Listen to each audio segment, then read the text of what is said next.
Fit, active, healthy, happy, enjoying the prime of your life.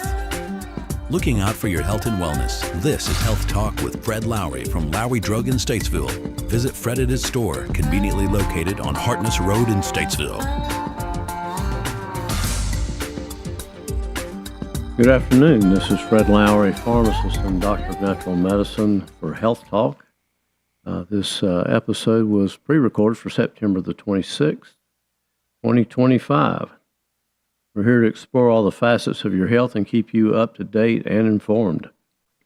This program is intended to share knowledge and information based on my research and experience. It's not intended to offer individual advice, nor does it replace a one-on-one relationship with a qualified healthcare professional. Your daily choices are yours and have more to do with your health than anyone in the healthcare field. My hope is that this show will empower you with knowledge to take a more proactive approach to your health. Some of my sources include, but are not limited to, various health feeds, Epic Times, Mercola, Children's Health Defense, PubMed, and various Substack articles. One of the things I want to start off with, ran across recently with your cell phone. If you go to settings, and this is related to electromagnetic field exposure. I didn't realize this. Down at the bottom is a legal and regulatory setting there. And it gives you a lot of the regulatory type information. You can go under legal notices or RF exposure. And under RF exposure, it tells you about the specific absorption rate that your cell phone is emitting. It's 1.6 watts per kilogram. It's interesting in that it tells you basically that you should keep this cell phone at least 5 millimeters away from your body. That 5 millimeters is about maybe the size of an eraser, but it does bring up the question for people that carry cell phones in their pocket, their shirt pocket, their pants pocket, and the radiation exposure that's there. Also, keep in mind if you're in spotty coverage areas, that radiation exposure is probably more, and also it's actually more when you use the device. So I personally always use a smart sleeve. I have no association with this company. But you can buy them online, smartsleeve.com, to help protect your body from these RF fields. So just a small health tip, but it's certainly important. You probably saw in the news recently about the studies that link Tylenol to autism. Of course, there's a lot of information coming out now. Apparently, this was an announcement by President Trump about particularly related to pregnant women, because there seems to be an association with the increased risk of neurological conditions, including autism and ADHD, in pregnant women that were taking Tylenol. So There's been a number of studies about this, or some people that say there's a lack of evidence and science doesn't back this up. However, there's apparently a growing consensus published in Nature that prenatal exposure to drugs may alter fetal development and increase the risk of neurodevelopment, reproduction, and urogenital disorders.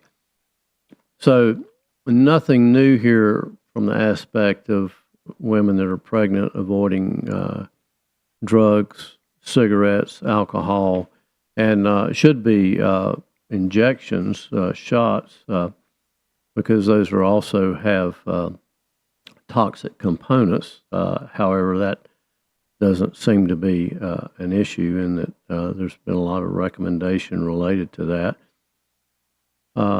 So as a precautionary thing. Now, does Tylenol have an impact on liver health and other things? Yeah, probably so.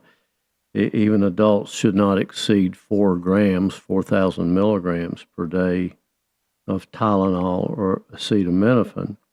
But it's true with so many components. And during pregnancy, particularly in the first 3 months, there's more vulnerability of the fetus to problems through other exposures, chemicals, whatever. That includes all the things that we talk about in food, and certainly herbicides and pesticides become a risk. But apparently this research shows that 8 out of 10 women take at least one drug while pregnant, and acetaminophen is the most common. So absolutely, most common. We've considered acetaminophen safe. It was first introduced in 1955. We've had about 70 years of Tylenol use. So in small doses, that may not be an issue.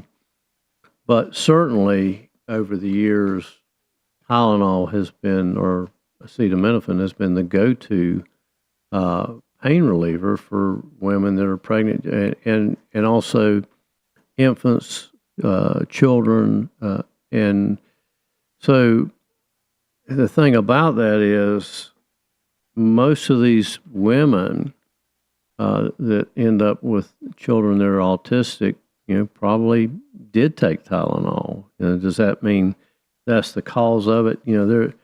There's just no way that Tylenol by itself is the cause of autism. So one of the experts, leading experts in aluminum toxicity, which many of the vaccinations, most of them do have aluminum because that's the way it works. They always have had that, and probably always will, because it makes the body react. This individual, Christopher Exley, PhD, also noted that these drugs, Tylenol, do have aluminum in them, and maybe that could be part of that issue. But to me, it seems like another distraction, creating doubt in things that are known to have an impact on health of infants, mothers that are pregnant, and children. The rate of autism in 1980 was about 1 in 1,000. It changed to 6.7, or about 1 in 150 in the year 2000, went up to 1 in 54 in 2016, 1 in 36 in 2020, and 1 in 31 in 2025. That's a lot. The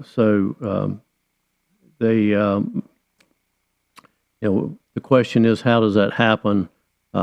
More on that coming up. We're coming up on a break. Stay tuned for more Health Talk.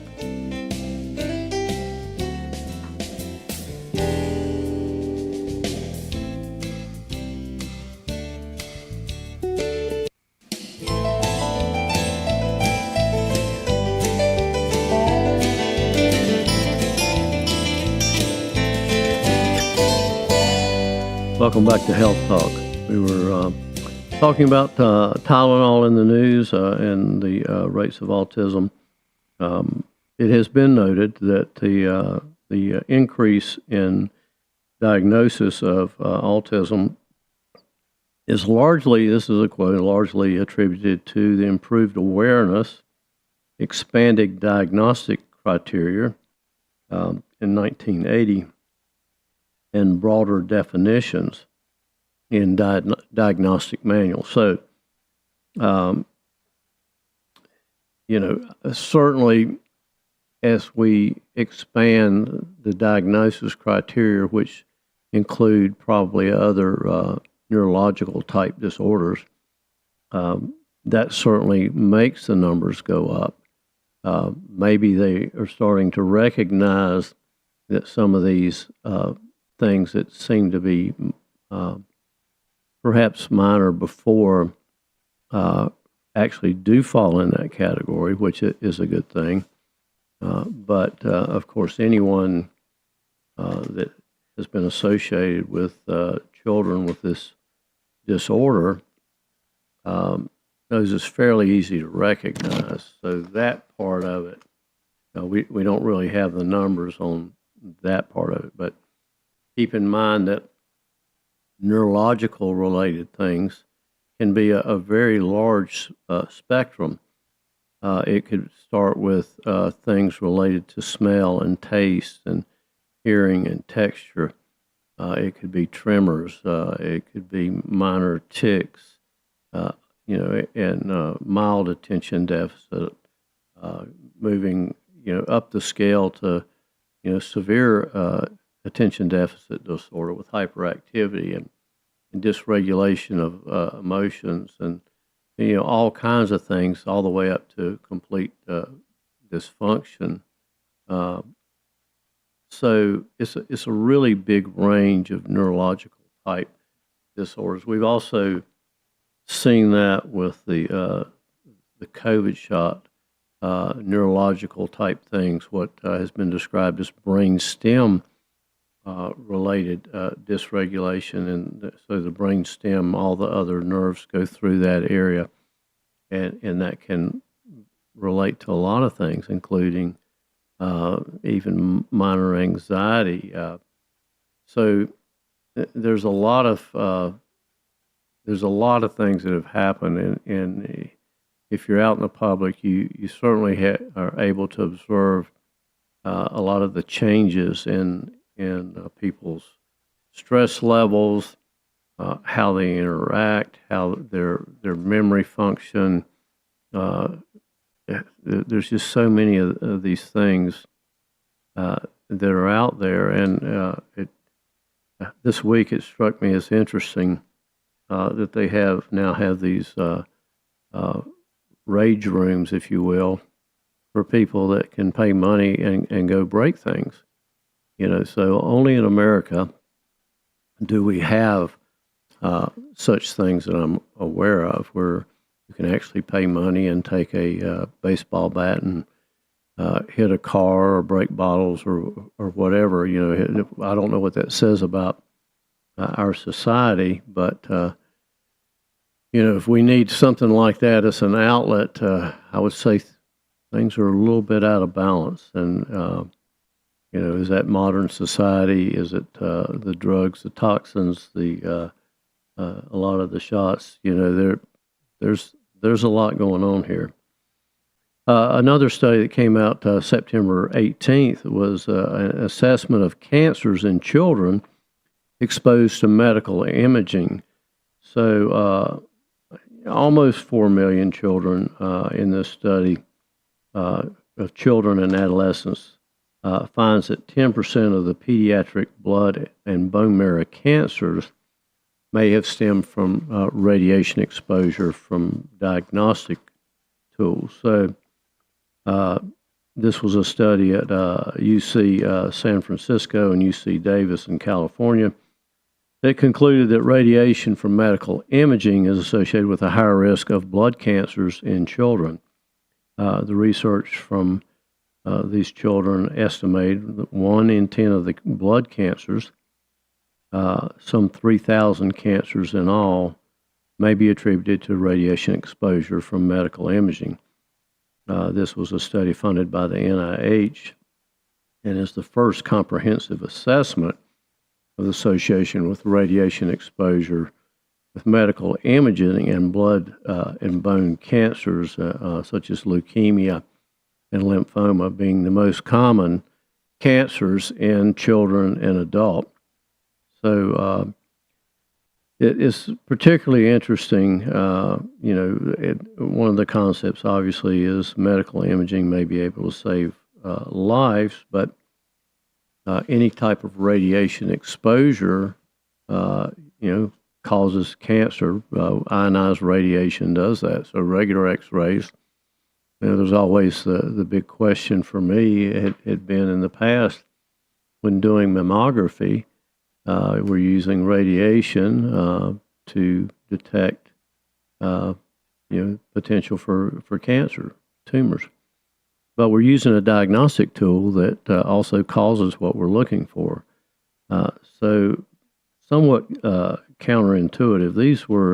This is 3.7 million children in there, and particularly when they're getting a CT scan of the head, one CT scan was associated with a 1.8-fold risk, and people that got more than two, it went up to 3.5 times the risk. So the bottom line with this, I think, is to minimize your exposure to radiation. Certainly radiation can be, or X-rays can be a tool. One of the things with dentistry now is that I think liability insurances are requiring dentists to perform X-rays either yearly or every 2 years. I'm not sure. I think it's every 2 years. So personally, I don't, if there's an indication to do a dental X-ray, I'm okay with that. But I'm certainly not okay with just doing one routinely to satisfy some kind of legal liability aspect. And so that's something else to consider. Going back to the stress thing, ran across this article. This was from McCullough that talks about how your brain rewires stress response. So kind of the overall concept, you might have a stressor. Let's say that, maybe as a child you have an incident in a doctor's office where you get a shot and it's extremely stressful, or maybe it could be any other type of procedure, and you get some type of white coat syndrome, and adults have this as well.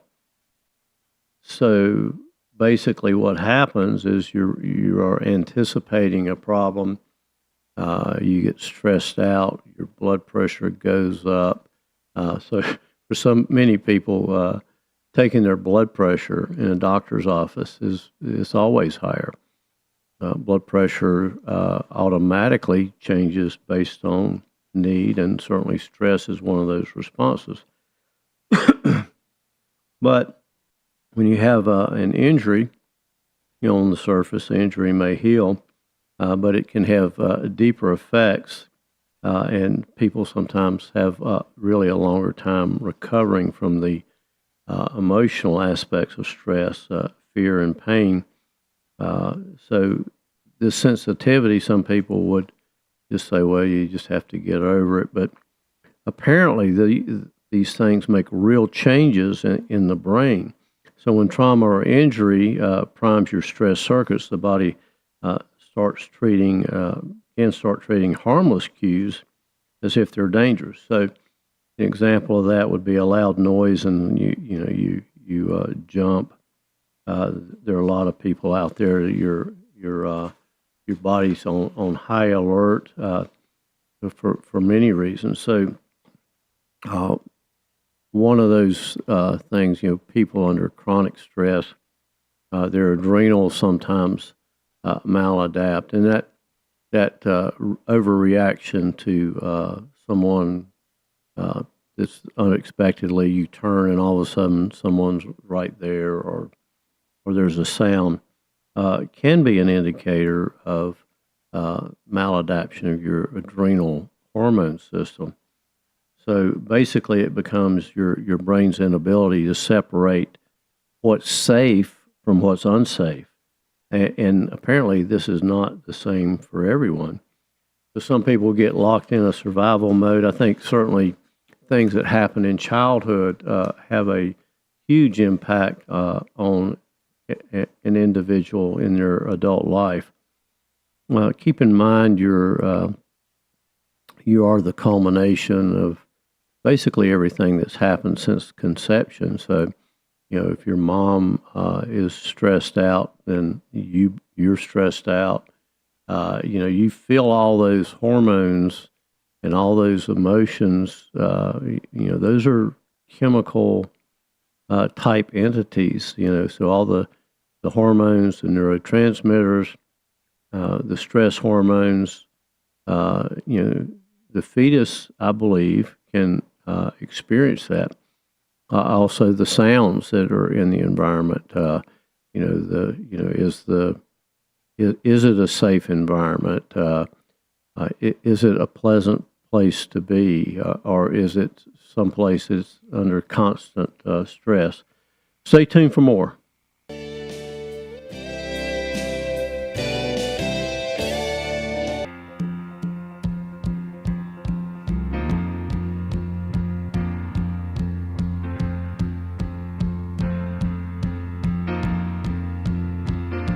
Doctor, my eyes have seen the Welcome back to Health Talk. This is Fred Lowry.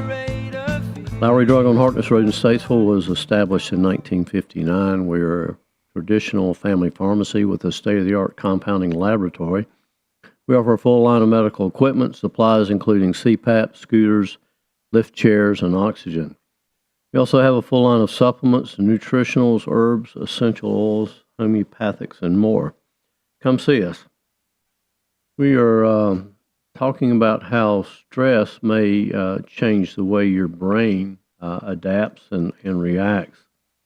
Going back to related to your adrenal system, that's your stress hormone system. Some people get locked in survival mode from things of the past that they've experienced. Certainly there are individuals with varying degrees of post-trauma recovery. And so what happens is apparently there are biological switches that determine whether trauma in individuals is long-lasting, and it depends on somewhat your sensitivity to it or your resilience. So some of these discoveries are opening the door to understand how your brain rewrites its response to fear and pain. Resilience is certainly a desirable characteristic in this day and age, being able to deal with things. I'm not sure that anyone is just completely resilient to everything, because we all have different experiences and that impact us greatly. There was a paper published in Current Biology. Researchers wanted to know whether an old injury could prime the body to overreact to future threats. It makes common sense that it might do that. Instead of just looking at the physical healing aspect, they examined whether the nervous system itself stays struck in defense mode after an injury. They used the mouse model, compared healthy animals that had previously experienced some type of painful injury, then exposed both groups to a predator odor, which is a strong physiological stressor. So they're associating some odor with danger. The injured mice reacted with exaggerated fear, prolonged pain. So they have a history of freezing the moment they detect that predator scent. So uninjured mice apparently just froze only briefly and moved on. But the ones that had been injured stayed much longer, right? And that indicates possibly a fear reaction. So the previously injured mice developed pain sensitivity in both paws, both hind paws, even though only one was injured. So this hypersensitivity apparently lingered for more than 6 months after the healing. The memory of this injury basically seemed to reshape their response in their nervous system. The long-lasting effects of this kind of highlights how trauma primes your brain for future overreactions. So, I think we all know people, and maybe we can experience ourselves. We know when we overreact to something, and it makes us think, what's wrong. But this perhaps is an explanation for that in terms of a real physical reaction. Apparently, these kind of overreactions can last for years, which explains why chronic pain and anxiety or stress symptoms often persist long after an injury goes away. So stress hormones, play a major role. Cortisol, we've talked about that a lot. We're going to talk about it more. Being a main stress hormone, seems to surge in the situation of a predator exposure response. Interestingly, if you block the cortisol production, that prevents this exaggerated freezing or stopping when they sense danger. So somehow cortisol is tied into, or excess cortisol is tied into this fear response, which is pretty fascinating to me. So it also, blocking it also reduced the prolonged pain sensitivity. So in plain terms, the hormone works like fuel, keeping the response engine running even though there's not an immediate threat. But think about that. So elevated cortisol, for whatever reason, could be a food allergy or whatever. It just helps maintain that stress response, maybe to the point that eventually you are willing to pay money to go break something. So there's a special nerve sensor that they have discovered. Interestingly enough, the scientists call this the wasabi sensor. Strange, but apparently it triggers a burning sensation. So when they block that sensor, somehow the injured mice stop overreacting, and the extreme freezing goes away, and their stress hormone levels return to normal. In a sense, this is like turning the volume down on this particular response.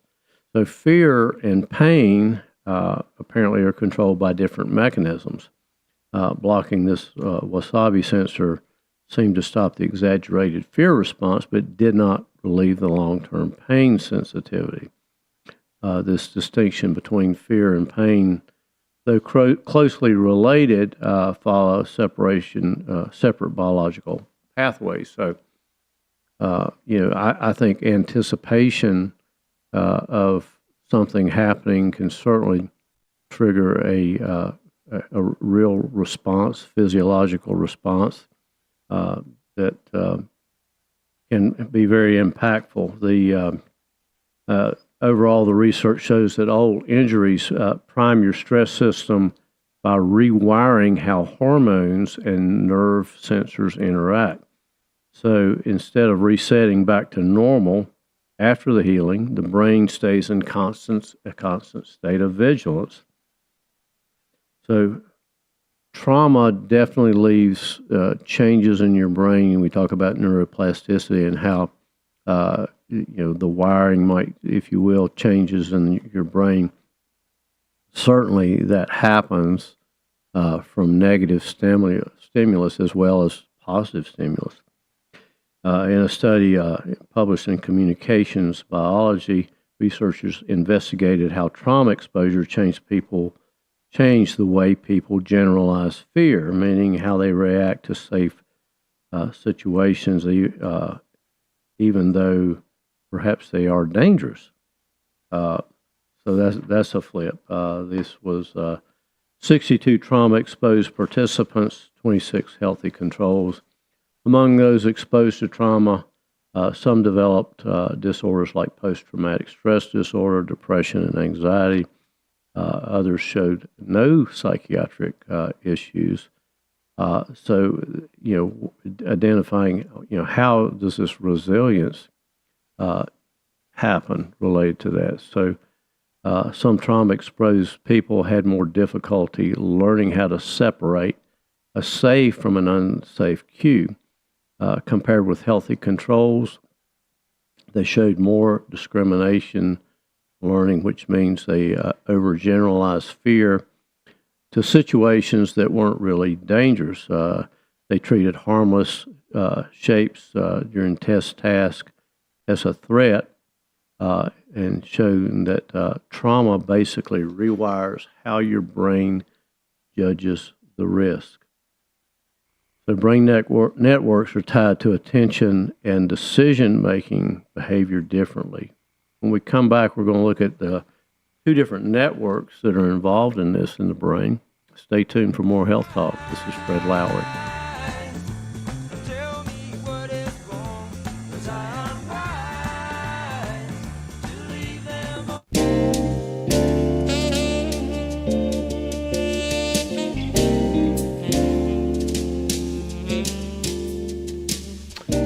Welcome back to Health Talk. This is Fred Lowry, pharmacist and doctor of natural medicine. We're talking about how emotional responses impact and rewire your brain. And I was thinking about in terms of relationships that I've had in the past. And so sometimes there are points of contention with couples that you end up feeling the same way, whatever the situation was. Maybe you felt like something was unfair or whatever, whatever the situation is, but you respond to that, and then you continue to respond to that same way every time it comes up. It's like a programmed type of response, and it's kind of interesting how we all get maybe locked into these responses like that, these programs where even your conversations, you could probably just record your conversations any time that you get into these discussions, and it's pretty much the same thing. One person says one thing, it's the same response back and forth. So you could record it and just play the recording of it, and maybe not have to do that. But we get locked into these things and think that we really don't have any other way to respond. And so if you just think about that, if you feel that way, then you certainly are not going to respond any differently in terms of your health. And this your response, but this type of thing definitely impacts your health in a minor way or in a large way.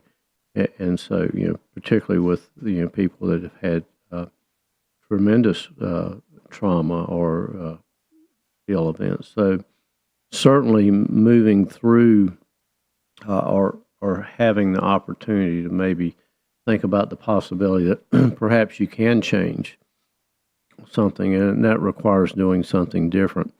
Brain plasticity requires changing in a positive way, requires thinking in a different way, changing, being intentional with some of your thoughts. So these attention and decision-making kind of networks, they identified two major networks. One is the salience network, which detects threats, and then the executive control network, which helps you manage and evaluate your response. So there's certainly people that when presented with a stressful situation, they evaluate it without emotion, and even though it might be a tremendously emotional situation, and deal with the job at hand. So there are others that maybe aren't as able to do this. So what that means is perhaps those individuals' brain is staying on high alert and not really able to adapt and adjust as much. So the individuals that were resilient showed different brain patterns. There are those that endured trauma without developing psychiatric problems and had a strong engagement of this executive control network. Pardon me. So this helped them redefine the fear response and avoid overgeneralizing that situation. In other words, their brain stayed more flexible, allowing them to recognize safe versus dangerous cues more accurately. So healthy controls can gradually reduce the activity, perhaps, of that over-responding, perhaps moving more to being able to analyze those situations. Resilience was not just about fear, it was supposedly about smarter use of brain resources. Now, I'm not sure what that means. So individuals that certainly are, maybe if you find yourself over-responding, I'm not sure how that really fits, but trauma-exposed individuals, the healthy group, have been able to maintain different levels of balance there. So, according to this, if you find yourself still on high alert after a painful event, it's not. Some would say it's not just in your head; it's a whole body response. The studies have showed that old injuries and stress experience can rewire your brains and hormones, leaving you hypersensitive to new challenges. It means that your nervous system is carrying a memory that keeps firing even when life is safe. The good news is that you can take a few steps, to maybe help rewire that. So there are different things about that. Managing cortisol, there are things that can be done with that.